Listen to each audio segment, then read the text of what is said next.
My daughter-in-law hurled my plate to the ground and screamed, "You old witch, stay out of my life," in front of her friends.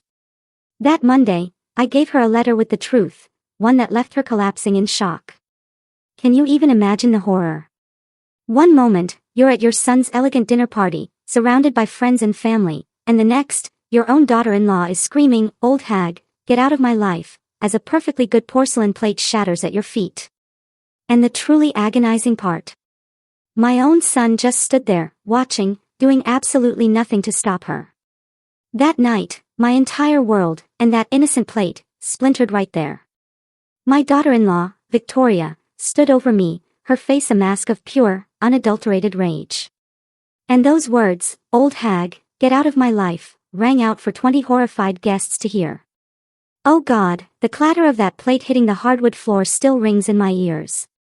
I can still see those 20 pairs of eyes, some filled with pity, others just plain embarrassment, all staring at me like I was some kind of spectacle.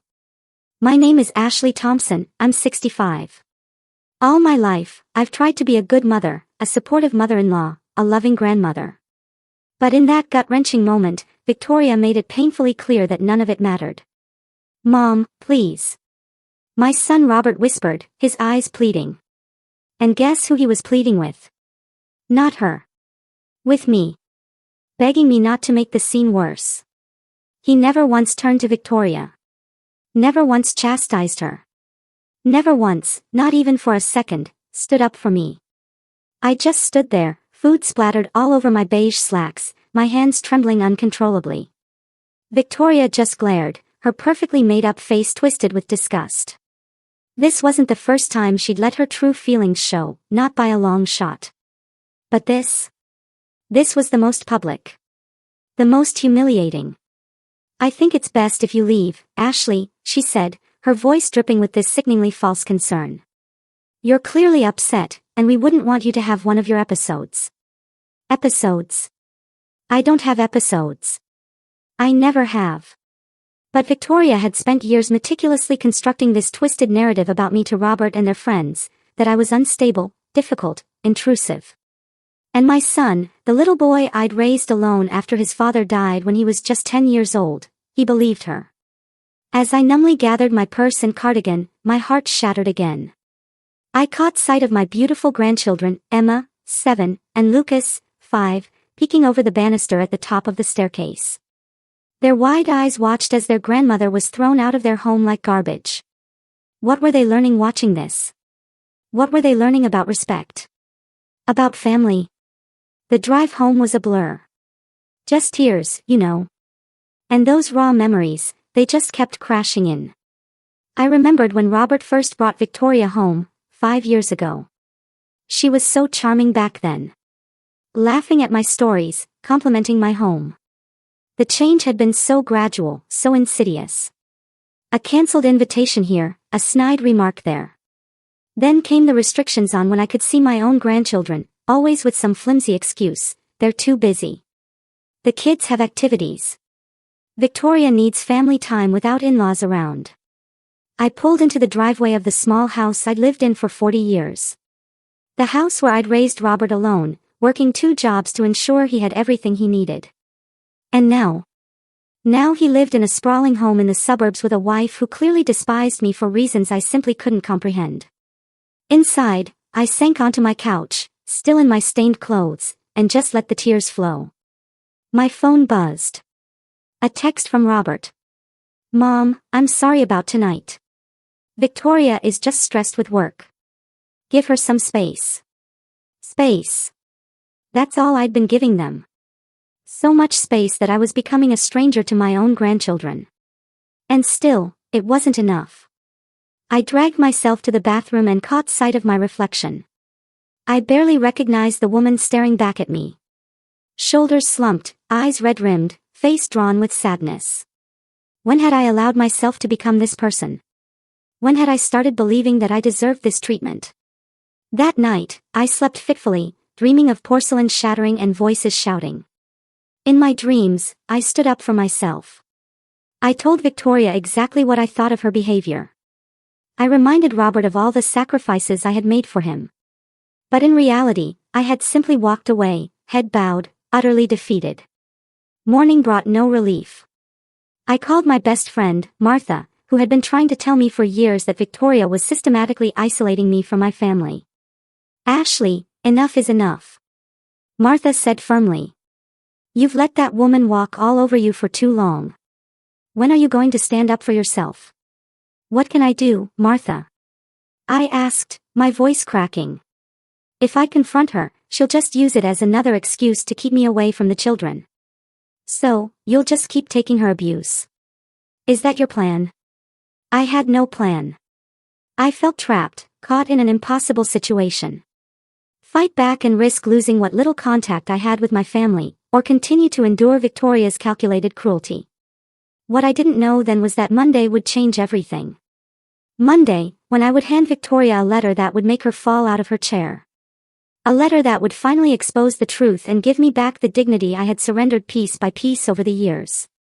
But first, I needed to find my courage again. And as I sat at my kitchen table that morning, sipping tea from a chipped mug, I had no idea that courage would find me in the most unexpected place, or that the weapon I needed against Victoria had been in my possession all along. The weekend crawled by in a haze of self-pity and regret. By Sunday afternoon, I couldn't bear to sit alone with my thoughts any longer. I decided to tackle the cluttered attic, a project I'd been putting off for years. At least physical labor might distract me from the persistent ache in my chest. The attic was stifling, filled with decades of memories packed in cardboard boxes. I started with Robert's childhood mementos, tiny baseball trophies, school projects, photo albums documenting every single milestone.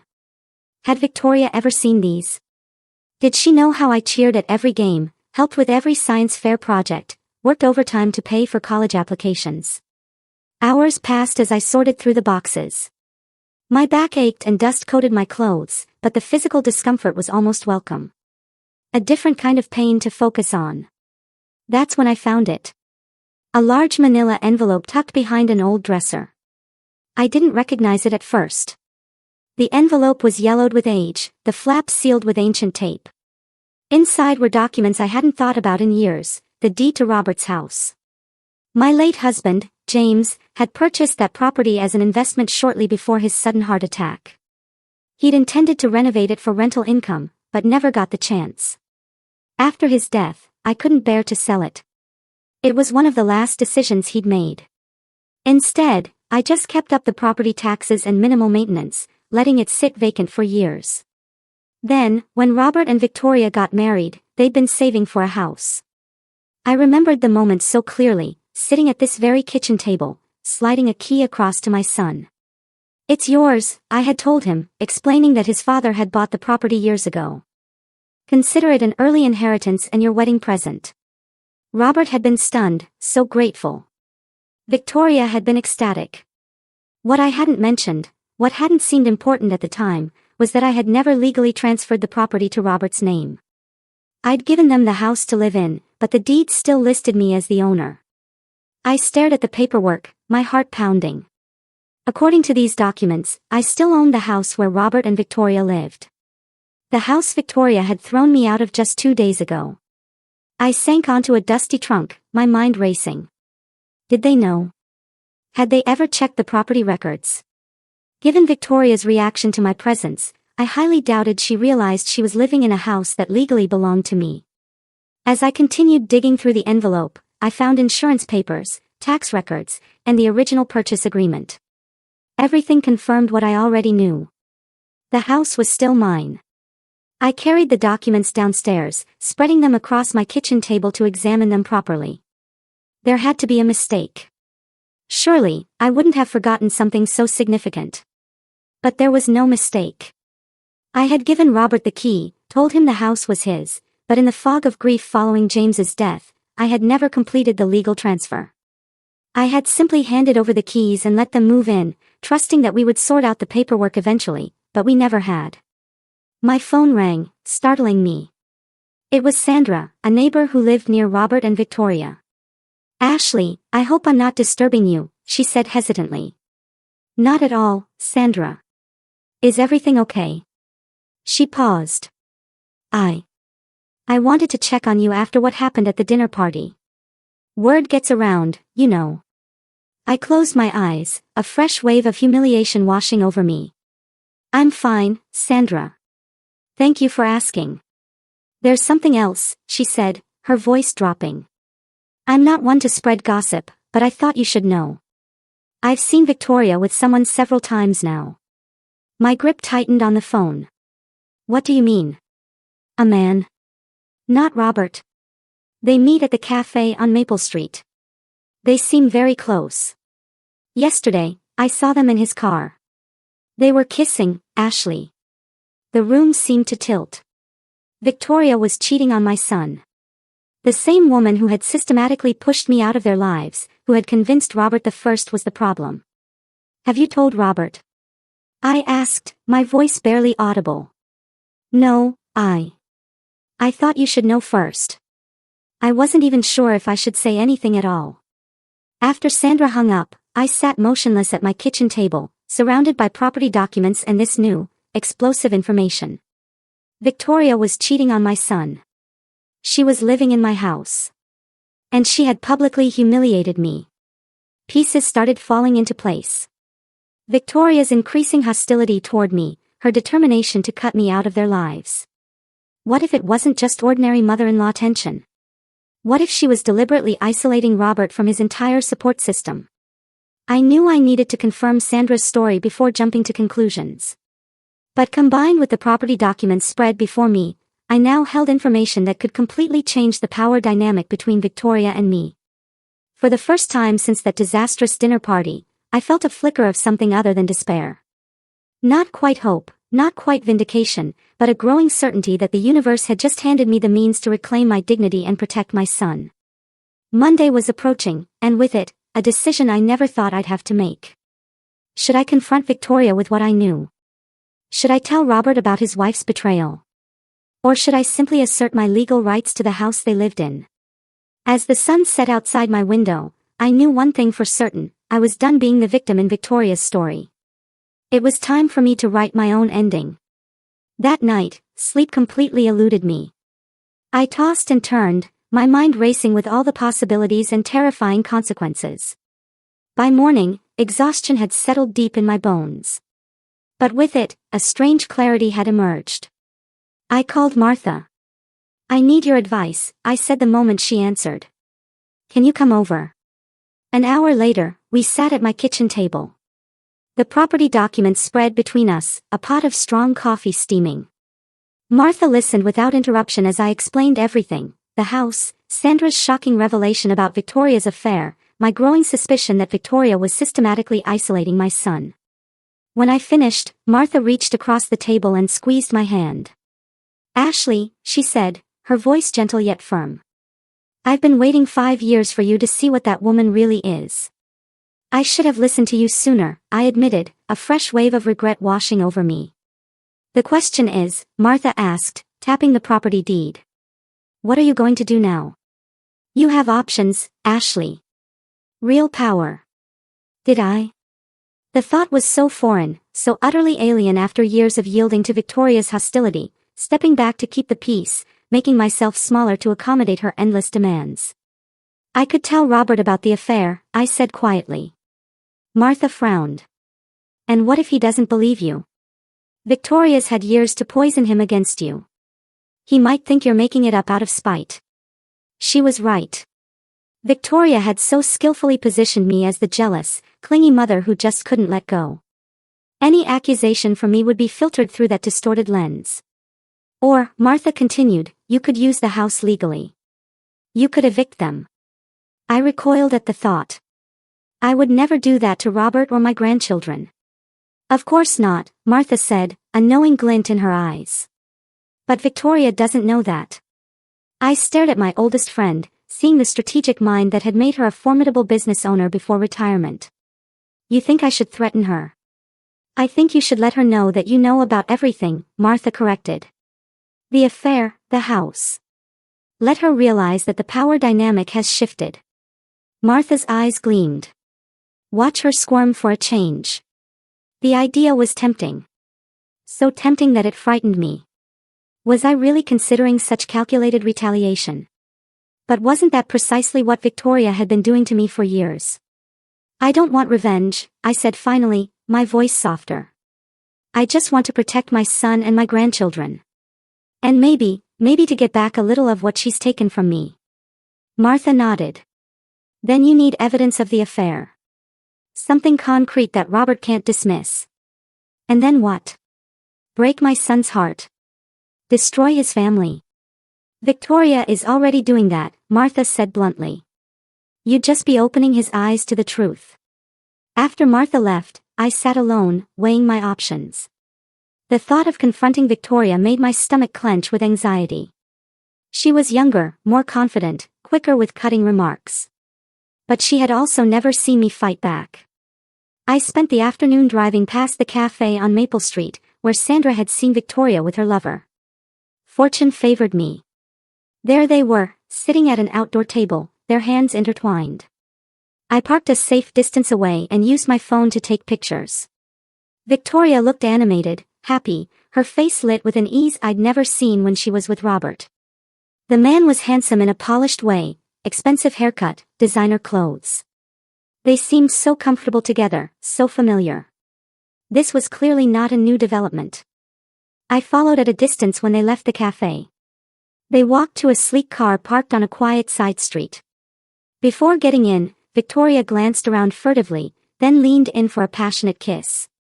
I captured it all on my phone, feeling sick, but utterly determined. They drove to a small hotel on the outskirts of town. I didn't follow further. I didn't need to. By evening, I knew what I had to do. Not for revenge.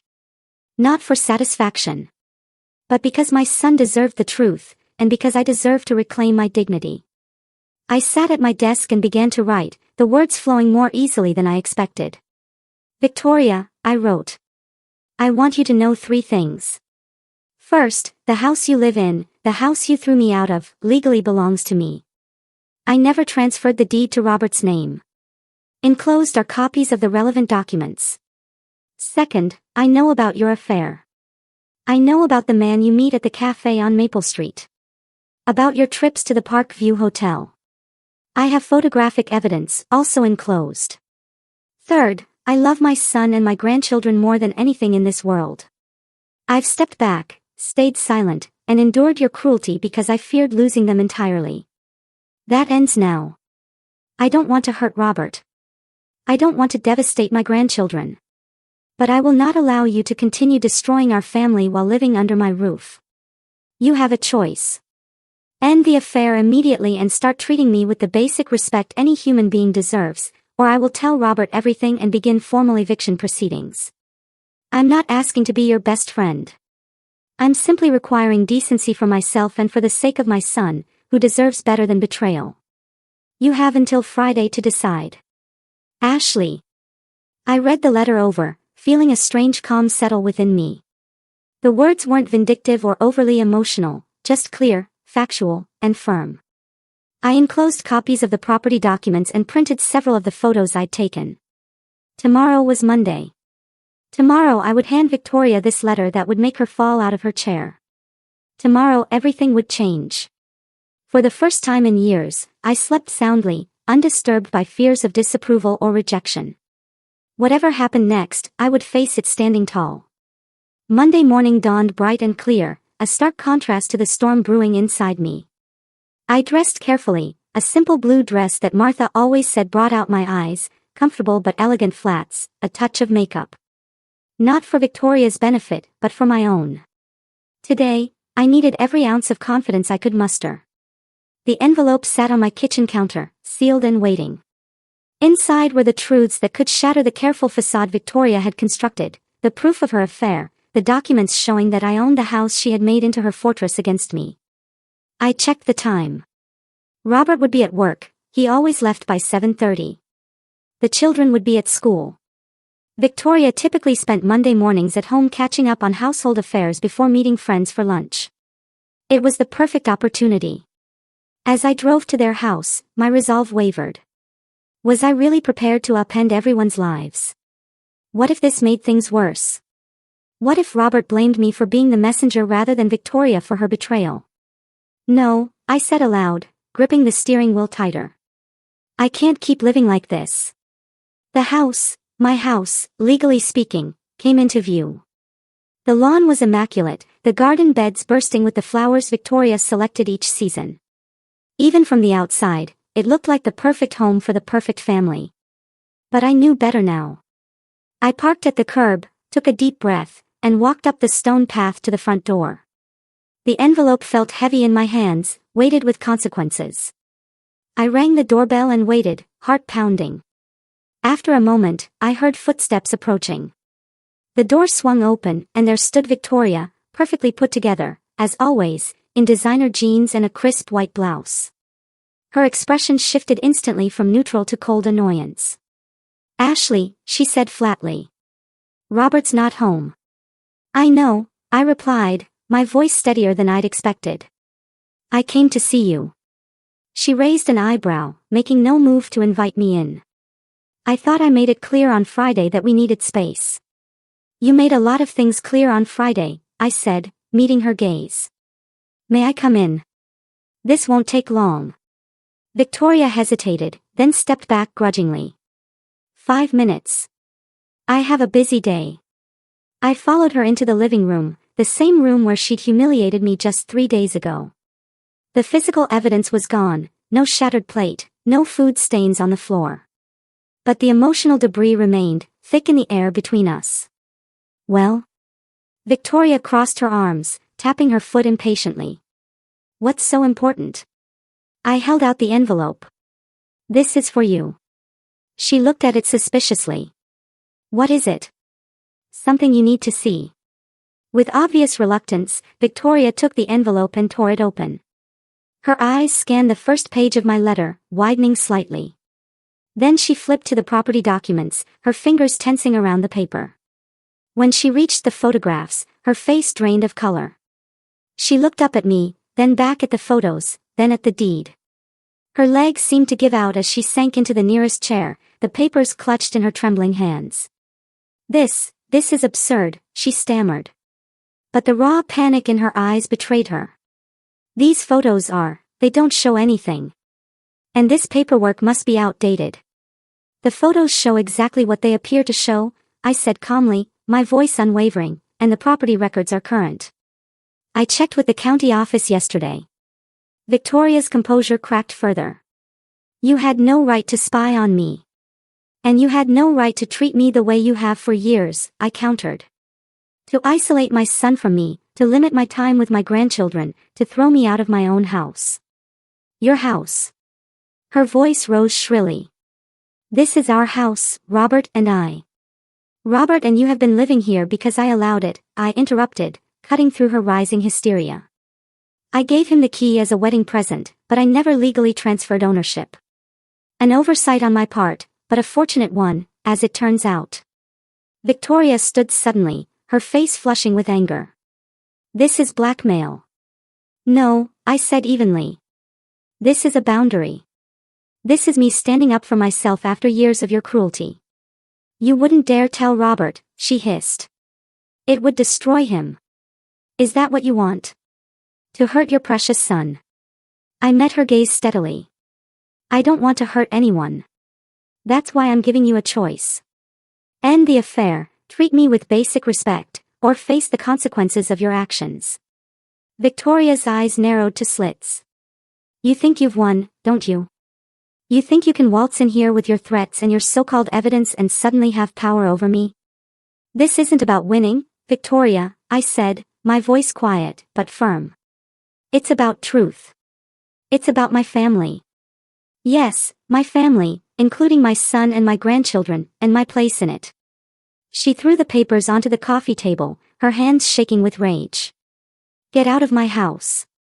"My house," I corrected gently, turning toward the door. "You have until Friday to decide what happens next." As I walked out, I felt lighter than I had in years. Despite the tension of the confrontation, I hadn't raised my voice. I hadn't lost control. I had simply spoken my truth and set my terms. From the car, I glanced back at the house. Victoria stood in the window watching me, her expression unreadable from this distance. I had no idea what she would choose to do next, end the affair, agree to my terms, or call my bluff. But for the first time in our 5-year relationship, the choice wasn't entirely hers. I started the engine and pulled away from the curb, realizing that I was no longer afraid. Whatever happened next, I had reclaimed something essential, my voice. I expected to have until Friday before hearing from Victoria or Robert. I was wrong. By Tuesday evening, my phone was ringing constantly. First Victoria, then Robert, then Victoria again. I let each call go to voicemail, needing time to steady myself before the inevitable confrontation. Victoria's message was venomous. "You've made a terrible mistake, Ashley. You have no idea what you've done." Robert's was confused, worried. "Mom, what's going on?" "Victoria is upset. She says you threatened her. Please call me back." I took a deep breath and called my son. "Robert, I think we need to talk in person."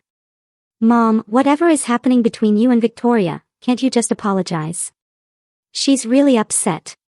Something in me snapped. "No, Robert. Not this time. This is important. Can you meet me at Riverside Park in an hour?" He hesitated. "All right, but Mom, please, let's resolve this peacefully." The park was quiet in the early evening, just a few joggers and dog walkers enjoying the fading light. I sat on a bench overlooking the river, watching the water flow steadily past. There was comfort in that constancy. The river had been here long before my problems and would continue long after. Robert arrived looking harried, his tie loosened, hair slightly mussed, as if he'd been running his hands through it, a nervous habit from childhood. "Mom," he said, sitting beside me. "What's this about?" "Victoria says you're threatening to evict us." I turned to face him, my heart aching at the worry in his eyes. "Robert, there are things you need to know. Things I should have told you sooner." Slowly, carefully, I explained about the house, how it had remained in my name all these years, purely through oversight, not intention. Robert looked shocked, but not angry. "Why didn't you say something before?" he asked. "Honestly, I forgot. After giving you the key, in my mind, it was your house. I only discovered the truth when I was cleaning the attic this weekend." Robert nodded slowly. "We can fix that. I'll call our lawyer tomorrow and have the deed transferred properly." I took a deep breath. "There's more, Robert." His face fell. "Mom, please. If this is about Victoria's behavior at the dinner party she's stressed with, Victoria is having an affair," I said quietly, cutting him off. Robert froze, his face draining of color. "What?" I reached for his hand. "I'm so sorry, sweetheart. I wouldn't tell you this if I wasn't absolutely certain." "You're wrong," he said, pulling his hand away. "Victoria wouldn't. She loves me. She loves our family." "Robert," I said gently, retrieving my phone. "I have proof." I showed him the photos, Victoria with her lover at the cafe, their passionate kiss by the car, entering the hotel together. With each image, Robert's expression crumbled further. "No," he whispered. "No, this can't be." "I'm sorry," I said again, feeling his pain like a physical wound. "I didn't want to hurt you, but you deserve to know the truth." He stood abruptly, pacing in front of the bench. "How long have you known?" "Just since Sunday. A neighbor saw them together and told me." Robert ran his hands through his hair, his breathing ragged. "And the eviction threat? Was that real or just to scare her?" "I would never put you and the children on the street," I said firmly. "Never." But Victoria didn't know that. I wanted her to understand that things had to change, that I wouldn't be treated like dirt in my own family anymore. He was quiet for a long moment, staring out at the river. "All these years," he said finally, his voice raw. "Victoria told me you were trying to come between us, that you were clingy, possessive, that your feelings were always hurt because you couldn't accept that I had my own life." My throat tightened. "And you believed her?" "She was my wife," he said simply. Then he corrected himself. "She is my wife." "I tried so hard, Robert," I told him. I stepped back. I made myself small. I accepted the scraps of time she allowed me with you and the children, all to keep the peace. Robert turned to face me, his eyes red-rimmed. I should have seen it. I should have stood up for you. We both made mistakes, I said, my voice soft. But it's not too late to fix them. What am I going to do? He asked suddenly, looking like the lost boy who'd faced his father's death all those years ago. The children. You're going to take some time to think, I said gently. You're going to decide what's best for you and Emma and Lucas. And whatever you decide, I'll support you. She's going to say you're lying, that you've always been jealous of her. I nodded. Probably. That's why I made copies of everything. The photos, the property documents. She can deny it, but the truth is the truth. Robert sank back onto the bench, shoulders slumped. I need to confront her. Do you want me to come with you? He considered this, then shook his head. No, this is between me and Victoria. But afterward. His voice faltered. Afterward, I might need a place to stay with the kids.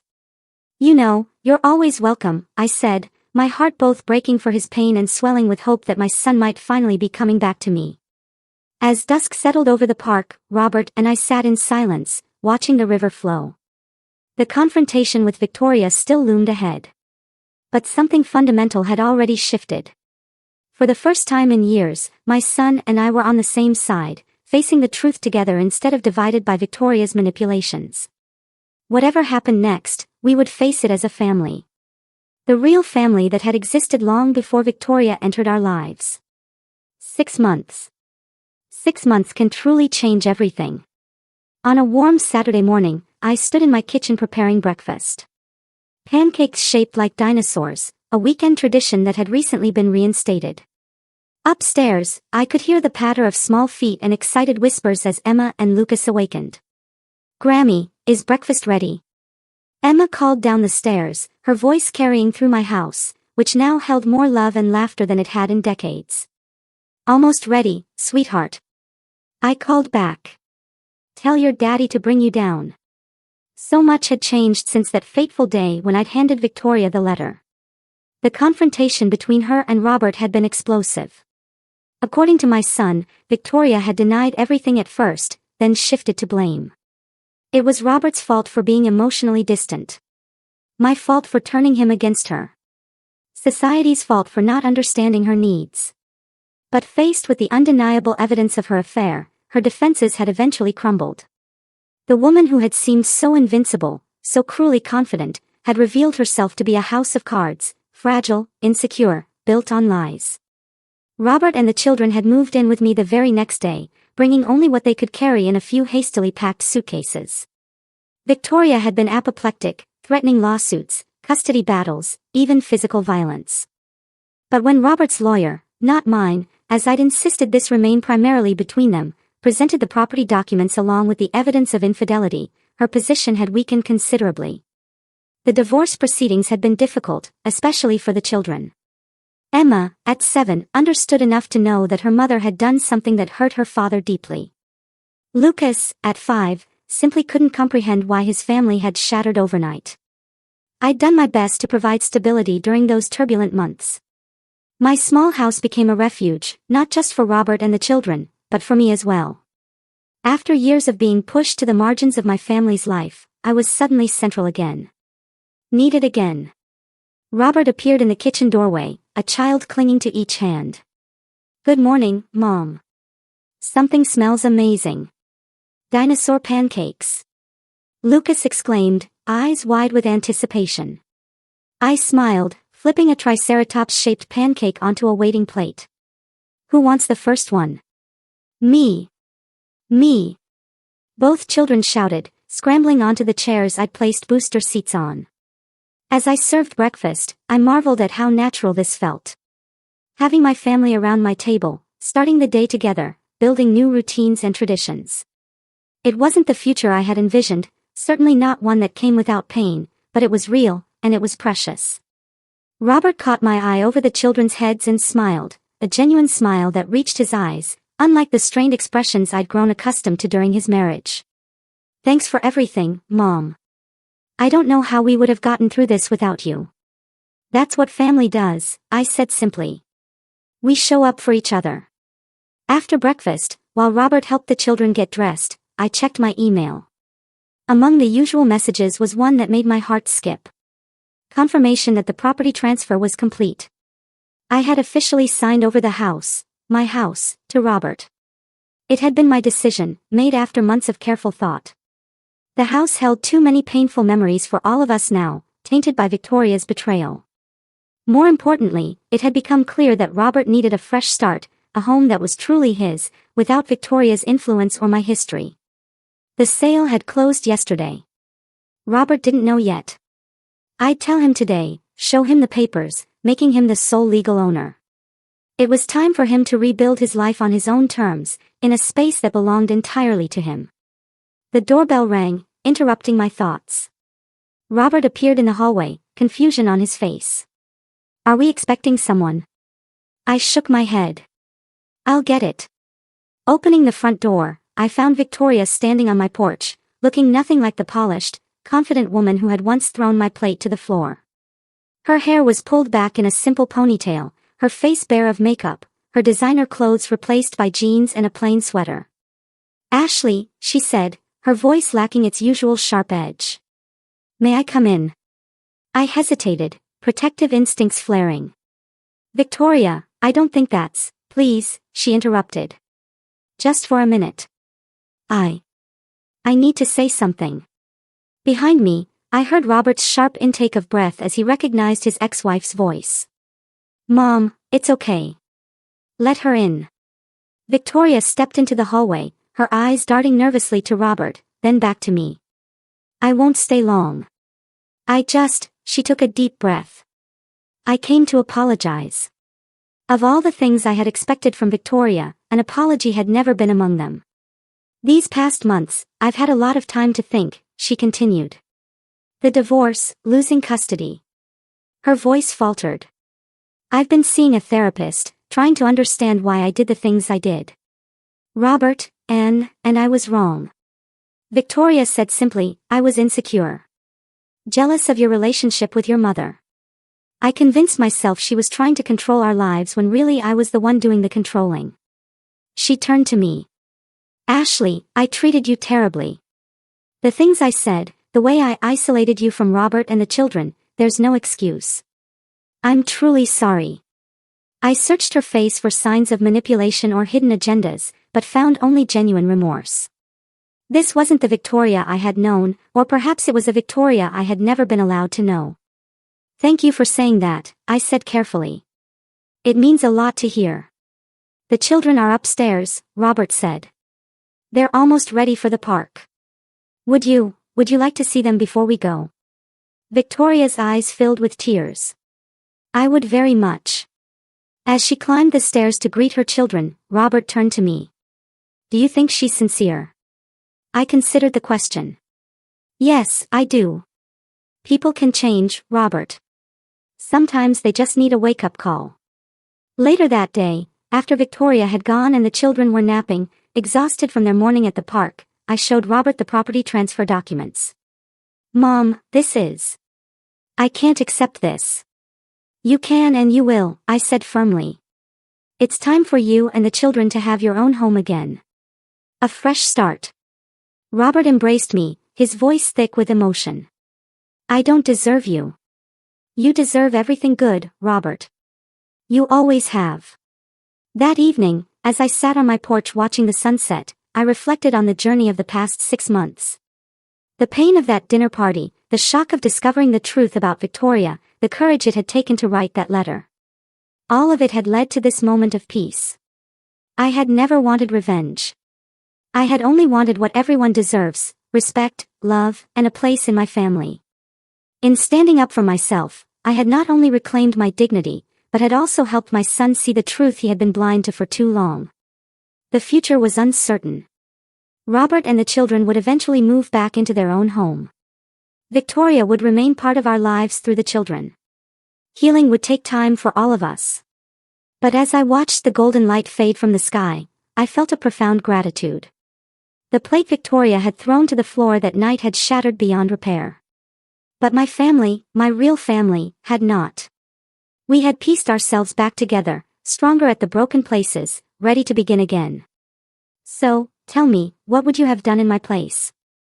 Have you ever had to fight to reclaim your place in your own family? Let me know in the comments below. I'm really curious to hear your thoughts.